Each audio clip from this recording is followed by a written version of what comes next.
ശർക്കര ഉരുക്കാൻ വെച്ചിട്ടുണ്ട്.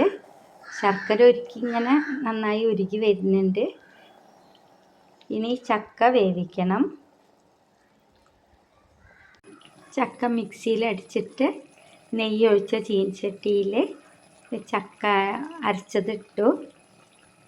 അത് ഇനി നന്നായിട്ട് പൊട്ടി വരും കേട്ടോ. അപ്പോൾ മേലേക്കൊന്നും തെറിക്കാൻ പാടില്ല, നല്ല ശ്രദ്ധ വേണം. ഇത് ശർക്കരപ്പാനി മുഴുവൻ ഒഴിച്ചു കഴിഞ്ഞതാണ് കേട്ടോ. ശർക്കരപ്പാനി നന്നായിട്ട് അരിച്ചൊഴുക്കി അതിലൊഴിച്ചു അരിച്ചിട്ട് ഇപ്പോൾ പൊട്ടി തെറിക്കൽ തുടങ്ങിയിട്ടുണ്ടോ. നെയ്യൊക്കെ ഉള്ളതാണ്, അപ്പം നല്ലോണം ശ്രദ്ധിക്കണം. കുറച്ച് നീളമുള്ള കയ്യിലൊക്കെ എടുത്തിട്ട് വേണം ഇളക്കാൻ, അല്ലാതെ ഇങ്ങനെ പൊട്ടിത്തെറിച്ചും കൊണ്ടിരിക്കും കേട്ടോ. അപ്പോൾ നന്നായി ശ്രദ്ധിക്കുക, മേലെ മൊത്തമൊന്നും ആവാതെ നോക്കണം. അപ്പോൾ നന്നായിട്ട് ഇളകി വരട്ടെ. തീ കുറച്ച് സ്ലോ ആക്കിയിട്ട് മെല്ലെ തെറിച്ച് ഇങ്ങനെ വരണ്ട്. അങ്ങനെ നമ്മുടെ ചക്ക വരട്ടി ശരിയായിട്ടുണ്ട് കേട്ടോ. നന്നായി വരണ്ട് വന്നിട്ടുണ്ട്. ഇനി സ്റ്റവ് ഓഫ് ചെയ്യേ. ഞാൻ ആവശ്യത്തിന് നെയ്യ് ഒഴിച്ചിട്ടുണ്ട്, അതുകൊണ്ട് ഇനി നെയ്യ് ഒഴിക്കേണ്ട. ഇനി ഇത് നമുക്ക് ഇതെപ്പോഴും ഇരുമ്പ് ചീനച്ചട്ടിയിൽ ഉണ്ടാക്കാൻ നോക്കുക.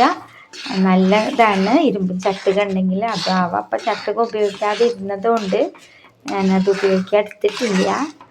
അത് എണ്ണ പറ്റി വെക്കണം. അപ്പോൾ എന്നിട്ട് കഴുകിയാൽ ശരിയാവും. ഇത് നല്ല ഇതായില്ലേ. ഇനി നമുക്കിത് തണുത്തിട്ട് ഒരു നല്ല ഒലർന്ന പാത്രത്തിൽ എടുത്ത് വയ്ക്കുക. കുറേ ദിവസം ഇരിക്കും. പിന്നെ വേണമെങ്കിൽ ഫ്രിഡ്ജിൽ ഒരു പാത്രത്തിലാക്കിയിട്ട് ഫ്രീസറിൻ്റെ താഴത്തെ തട്ടിൽ വെക്കട്ടോ. എന്നിട്ട് നമുക്ക് ആവശ്യത്തിന് അപ്പം ഉണ്ടാക്കാനും പായസം ഉണ്ടാക്കാനും ഒക്കെ എടുക്കുക. വെറുതെ കഴിക്കാനും നല്ലതാണ് കേട്ടോ. നല്ല ടേസ്റ്റാണ് ഇതിന് കേട്ടോ. എല്ലാവരും ഉണ്ടാക്കി നോക്കണം കേട്ടോ. അപ്പോൾ എല്ലാവരും ഇഷ്ടമെങ്കിൽ ലൈക്ക് അടിക്കുക. പിന്നെ ആദ്യം ഒന്ന് സബ്സ്ക്രൈബ് ചെയ്യണേ, പിന്നെ ഷെയറും ചെയ്യും കേട്ടോ. എല്ലാവരും ഒരു ചക്ക കിട്ടിയാൽ ഇങ്ങനെ ഉണ്ടാക്കി നോക്കുക കേട്ടോ. Okay, thank you. വാച്ച് ചെയ്ത എല്ലാവർക്കും നന്ദി. ഞാനൊരു ഇലയിലേക്ക് എടുത്തിട്ട് നമ്മളെ കാരണന്മാർക്കൊക്കെ ഒന്ന് വെച്ച് കൊടുക്കണം. നമ്മളൊരു സ്പെഷ്യൽ ഉണ്ടാക്കിയിട്ടുണ്ടെങ്കിൽ അത് നമ്മളെ മരിച്ചു പോയ അച്ഛന് ആരെങ്കിലുമൊക്കെ ഉണ്ടെങ്കിൽ അമ്മ ആരെങ്കിലുമൊക്കെ ഉണ്ടെങ്കിൽ നമ്മളെ വീട്ടിലൊരു സംഭവം ഉണ്ടാക്കിയാൽ, ഒരു പ്രധാനം എന്തെങ്കിലും ഉണ്ടാക്കിയാൽ അവരെ നമ്മൾ ഓർക്കണം. അപ്പോൾ അവർക്ക് അതിൻ്റെ ഒരു വീത് വെച്ച് കൊടുക്കണം. അത് അവരെയൊക്കെ ഓർക്കുന്നത് നമുക്കൊരു അനുഗ്രഹമാണ് കേട്ടോ.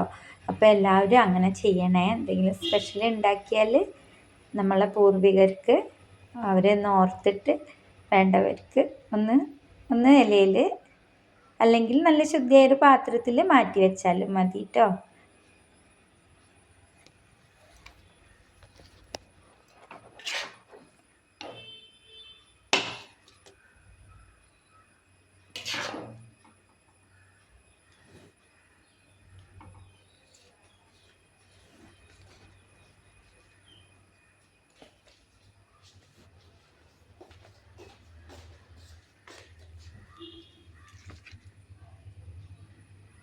അമ്മയ്ക്കും ഞാനൊരു ഇലയിൽ കൊടുത്തു. അമ്മ നല്ല ഇഷ്ടമായിട്ട് കഴിച്ചുകൊണ്ടിരിക്കുകയാണ് കേട്ടോ.